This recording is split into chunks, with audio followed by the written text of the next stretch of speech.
Story 6. Subhanba'il is considered to have had no equal in rhetorics because he had addressed an assembly during a year and had not repeated the same word, but when the same meaning happened to occur, he expressed it in another manner. And this is one of the accomplishments of courtiers and princes. And, well,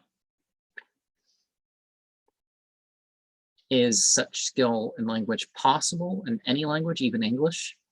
I can't really say that, but maybe as using it as a term, you could say, yeah, I could do that with different languages, right? But not, oh, I never say the same word twice. Yeah, how's that going to happen? So it's making a point. A word, if heart-binding and sweet, is worthy of belief and approbation. When thou hast once said it, do not utter it again, because sweets, once partaken of, suffice. And one of the things with that too is that don't just have variety to have variety. Sure, tolerate differences, but just don't have variety to have variety. That's kind of